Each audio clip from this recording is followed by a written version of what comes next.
Morning students, welcome to online classes. हम लोग genetics पढ़ रहे थे 12th यूपी बोर्ड के बेसिस पे, तो आज हम उसी को आगे बढ़ाएंगे। आज हम लोग पढ़ेंगे मेंडल के कुछ अपवाद के बारे में। जैसे मेंडल ने 3 नियम दिए थे, law of dominance, law of segregation and law of independent assortment.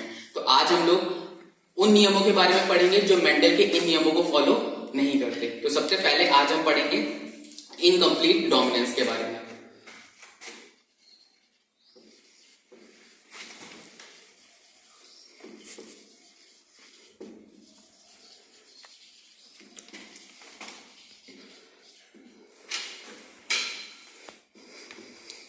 Incomplete dominance, जिसे हम लोग बोलते हैं अपूर्ण अप्रभाविता का नियम।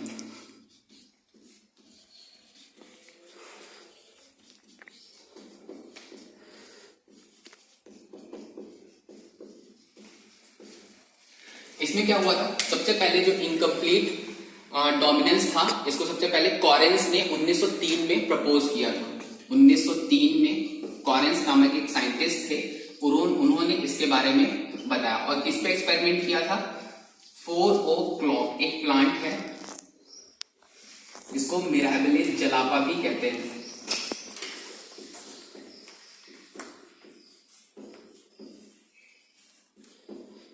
मिराबिलिस जलापा इसका बॉटनिकल नाम है, 4O क्लॉक प्लांट भी इसको कहते हैं। ठीक है, इसमें क्या हुआ था, इसमें उन्होंने बताया कि एक रेड और व्हाइट, इन्होंने रेड और व्हाइट फ्लावर का क्रॉस कराया और हमारा प्लांट क्या, फ्लावर क्या मिला, या हमको प्लांट कैसा मिला? ऐसा प्लांट मिला जिसमें क्या था, पिंक कलर के फ्लावर थे।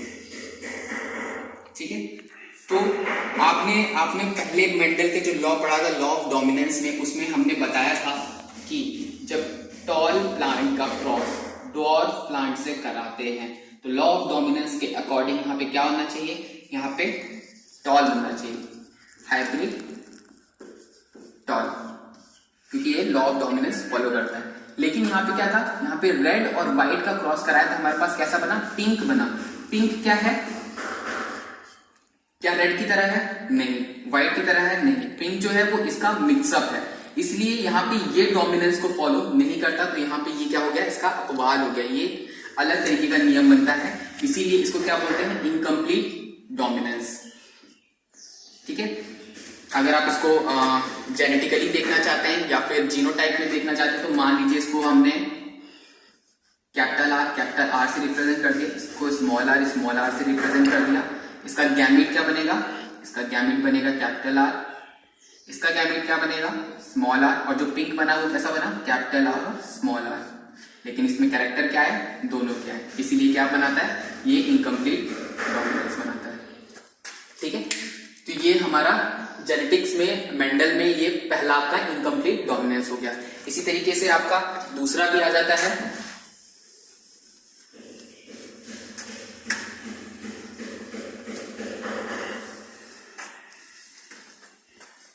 दूसरे में आप पढ़ते हैं सप्रभाविता का नियम। सप्रभाविता का नियम, जिसे आप कोडोमिनेंस भी कहते हैं।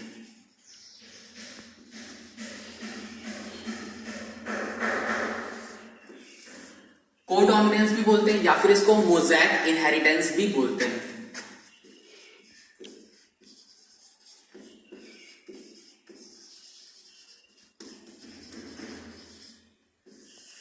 मोज़ैक इनहेरिटेंस, मोज़ैक आप लोग जानते होंगे कि जब भी कभी आपने देखा होगा कि फर्श बनती है, कभी फर्श पे छोटे छोटे मोज़ैक की तरह संरचना होती है। देखा होगा आप लोगों ने कि जैसे मान लीजिए कोई भी ये फर्श है, उस पे ये ऐसे करके पेबल्स टाइप के छोटे छोटे कंकड़ जैसी संरचना होती है ना, तो इसी को मोज़ैक बोलते हैं। मोज़ैक वाली सरफेस आपको मिलती होगी घर पे या कहीं पे बिल्डिंग पे, कोई भी अपनी जो फर्श है वो मोज़ैक की तरह बनवाता है। तो मोज़ैक मतलब इसी तरीके की कोई संरचना को, उसको मोज़ैक बोलते हैं। ठीक है, तो इसमें क्या होता है, मोज़ैक इनहेरिटेंस, ये सप्रभाविता के नियम में ये एक्सपेरिमेंट जो है वो रैट पे या फिर बोल लीजिए कैटल्स पे किया जाता है, मवेशियों पे किया जाता है।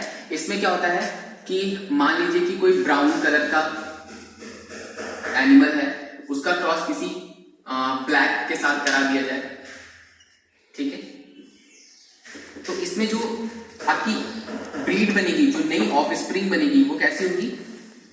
वो ब्राउन एंड ब्लैक दोनों तरीके की होगी। अब कुछ आपको एग्जांपल नहीं समझ में आ रहा होगा तो आप ऐसे समझ सकते हैं कि कुछ आपने ऐसे पेट्स देखे होंगे, एनिमल्स देखे होंगे, जिनमें क्या है, बीच बीच में ब्राउन कलर के पूरे एनिमल्स हैं। मान लीजिए कि ये कोई डॉग है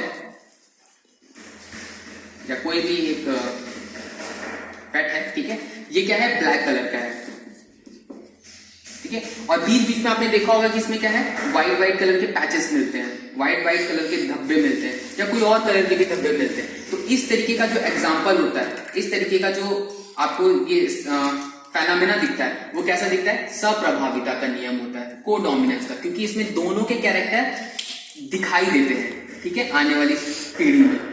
इसमें आप और भी एग्जांपल समझ सकते हैं कि roan coat colour in rabbit, ये आपके एग्जांपल है, और blood group AB blood group आपने देखा होगा ना, इसमें क्या है, ए भी डोमिनेंट है, बी भी डोमिनेंट है, और दोनों के कैरेक्टर पाए जाते हैं। तो ये किसमें आता है? ये सप्रभाविता का नियम फॉलो करता है, कोडोमिनेंस का नियम फॉलो करता है, ठीक है।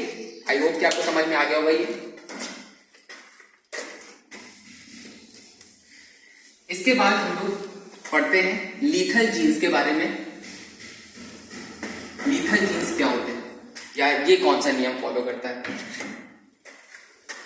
इसको बोलते हैं घातक या मृत्युकारी, मृत्युकारक, या इनको बोलते हैं लीथल जीन्स।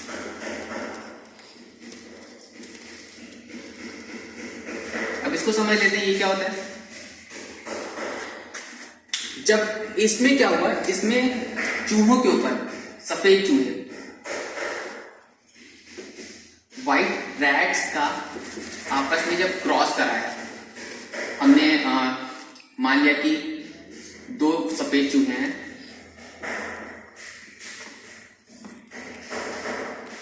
सफेद का सफेद से क्रॉस कराया,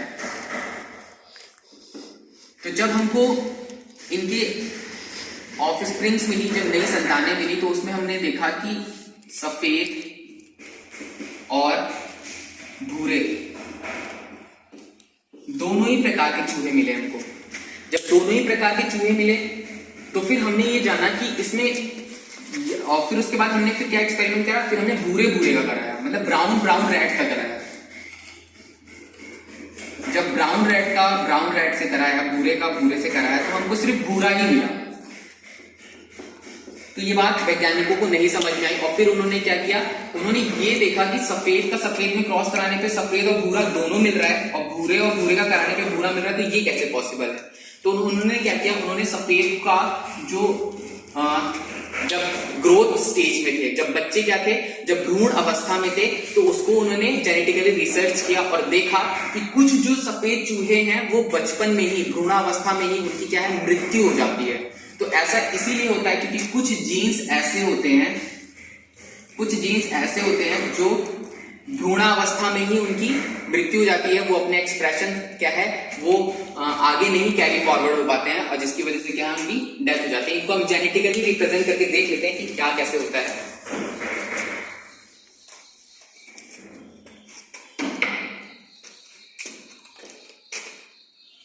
मान लीजिए सफेद चूहे हैं, इनको मैंने कैपिटल वाई से रिप्रेजेंट कर दिया, और ये क्या है, भूरे चूहे हैं, ब्राउन रैट है, इनको मैंने स्मॉल वाई से रिप्रेजेंट कर दिया। तो जो जनरेशन बनेगी वो कैसे बनेगी, वो बनेगी कैपिटल वाई स्मॉल वाई। ये कैसे होंगे, ये हमारे सफेद होंगे, ठीक है। अब जब इनका क्रॉस हमने कराया आपस में, capital Y small Y, capital Y small Y, small Y, जब हमने आगे इनको जेनेटिकली देखा तो हमने देखा ये कैसे हुए, ये हमारे वाइट हुए, ठीक है। ये कैसे हुए, ये ब्राउन हुए।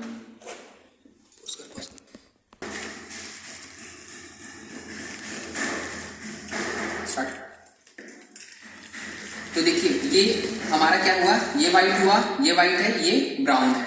लेकिन ये जो है ये हमारा डोमिनेट जीन है, और डोमिनेट जीन जो होते हैं इस केसेस में ये क्या है, ये सरवाइव नहीं करते, ये लीथल हो जाते हैं, घातक हो जाते हैं, जिसकी वजह से क्या है, इनकी भ्रूणावस्था में ही मृत्यु हो जाती है। इससे ये पता चलता है कि जो ये सफेद चूहे थे ये एग्जिस्ट ही नहीं कर पाते, क्यों, क्योंकि इनकी एम्ब्रियोनिक स्टेज में ही, भ्रूणावस्था में ही मृत्यु हो जाती है। इसी वजह से इसको क्या नाम दिया, घातक या मृत्यु कारक जीन। ये इस कैपिटल वाई इस जेनेटिक रिप्रेजेंटेशन के जो चूहे थे वो एग्जिस्ट ही नहीं कर पाते थे, आने जनरेशन में आ ही नहीं पाते थे, जिसकी वजह से क्या है, हमको व्हाइट चूहों का क्रॉस जब कराते थे, व्हाइट का व्हाइट से कराते थे तो हमको ब्राउन भी मिलता था, और ब्राउन का ब्राउन से कराते थे तो हमको ब्राउन मिलता था, लेकिन प्योर हमारे पास था ही नहीं, जिसकी वजह से हमको व्हाइट का चूहा व्हाइट मिलता ही नहीं था। ठीक है, आई होप कि आपको समझ में आ गया होगा। उसका रीजन ये था क्योंकि हमारे पास डोमिनेटिंग जीन वाले जो जीन्स थे, चूहे थे, वो एग्जिस्ट ही नहीं कर पा रहे थे, एम्ब्रियोनिक स्टेज में ही उनकी डेथ हो जा रही थी।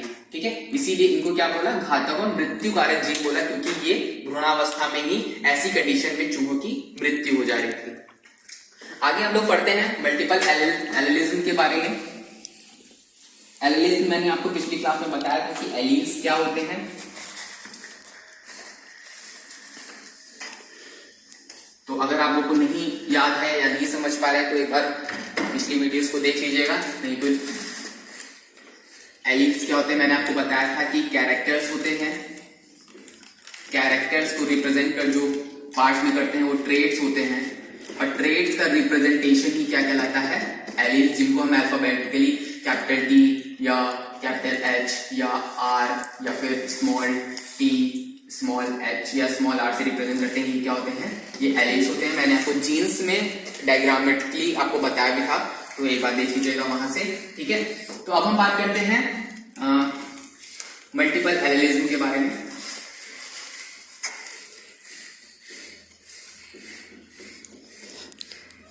मल्टीपल एलिलिज्म ये कौन सी कंडीशन होती है, तो मल्टीपल एलिलिज्म जो होता है वो आपके जो ब्लड होते हैं, रक्त, उसमें जो आपका रक्त का आपने देखा होगा कि किसी का ए होता है ब्लड ग्रुप, किसी का बी होता है, किसी का ओ होता है। तो ये जो एक जनरेशन से दूसरे जनरेशन में ब्लड ग्रुप्स ट्रांसफरिंग होती है, ये मल्टीपल एलिलिज्म की वजह से होती है। मल्टीपल एलिलिज्म जो होता है, इसमें जैसे कि नाम में है मल्टीपल एलिलिज्म, इसमें क्या है, कोई भी कैरेक्टर दो एलिलिज्म पे ना डिपेंड होकर मोर देन 2 एलिलिज्म पे डिपेंड होते हैं। अब इसका क्या मतलब है आपको नहीं समझ में आएगा, आपको लग रहा होगा कि सर आपने तो बताया था कि एक कैरेक्टर को सिर्फ 2 जीन ही रिप्रेजेंट करते हैं।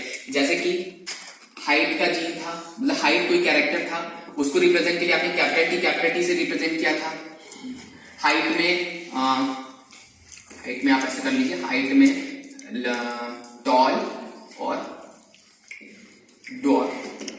तो टॉल के लिए आपके लिए कैपिटल टी और डॉर्फ के लिए स्मॉल टी, या टॉल के लिए आपने बोला था कैपिटल टी स्मॉल टी, ऐसी कंडीशन भी आई थी ना, जिसमें आपने बोला था कि प्योर टॉल के लिए कैपिटल टी और ये हाइब्रिड टॉल के लिए कैपिटल टी स्मॉल टी, मतलब 2 जीन्स हैं, सभी में 2 जीन्स हैं। ठीक है, तो आपने बोला मल्टीपल एलिलिज्म में ब्लड ग्रुप है, तो इसमें देखिए एक एनिमल में सिर्फ एक ही कैरेक्टर में सिर्फ 2 जीन्स आएंगे, लेकिन अगर आप पॉपुलेशन में बात करेंगे, जब पॉपुलेशन में बात करेंगे, मोर देन 1 पीपल बात करेंगे, तो आपका क्या है, तब आपका मल्टीपल एलिलिज्म आएगा।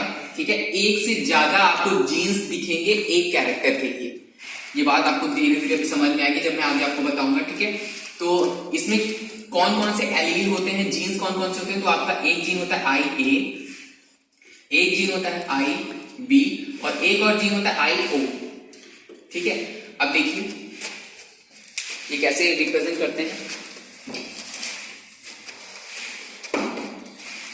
देखिए इसमें से IA, IB, IO ये दोनों कैसे होते हैं, ये डोमिनेटिंग होते हैं, डोमिनेंट होते हैं। ठीक है, ये कैसा होता है, ये रेसेसिव होता है। ठीक है, और डोमिनेंट और रेसेसिव पता है, ये डोमिनेंट मतलब इस जीन्स पे पूरा प्रभाव होगा, ये जीन इसके और इसकी प्रेजेंसी में अपना इफेक्ट नहीं शो करेगा, लेकिन ये दोनों जीन्स अपने प्रभाव को इस पे शो करेंगे। अगर ये दोनों आपस में भी होंगे तो ये दोनों ही अपने प्रभाव को शो करेंगे। फॉर एग्जांपल समझ लेते हैं, मान लीजिए हमारे पास कोई ब्लड ग्रुप ए है, ठीक है, मान लीजिए कोई ब्लड ग्रुप ए है, तो उसकी क्या कंडीशन हो सकती है, या तो हो सकती है उसमें डोमिनेटिंग जीन आई ए हो, ये कंडीशन हो सकती है, क्योंकि ये क्या है, ये प्योर की कंडीशन है, या फिर हो सकता है आई ओ। देखिए आई ओ रेसेसिव है, आई ए डोमिनेटिंग है, तो डोमिनेटिंग जो है वो रेसेसिव के प्रेजेंसी में अपने इफेक्ट को शो करेगा, इसलिए ये क्या होंगे, ये ब्लड ग्रुप ए होगा। ब्लड ग्रुप बी में क्या होगा, या फिर आई बी होगा, आई बी होगा, या फिर आई बी आई ओ होगा। दोनों ही कंडीशन में ब्लड ग्रुप क्या होगा, बी होगा, क्योंकि ये प्योर डोमिनेटिंग फेनामेना है, और ये क्या है, ये डोमिनेटिंग और रेसेसिव का फेनामेना है। अपने लॉ ऑफ डोमिनेंस में पढ़ा था कि डोमिनेटिंग जीन रेसेसिव जीन्स के ऊपर अपने प्रभाव को शो करता है। अब देखिए, अब जो ब्लड ग्रुप ओ है उसकी क्या कंडीशन होगी, उसकी कंडीशन होगी या आई ओ। ये सिर्फ एक कंडीशन है रेसेसिव वाली, जिसमें क्या है, ब्लड ग्रुप ओ होगा।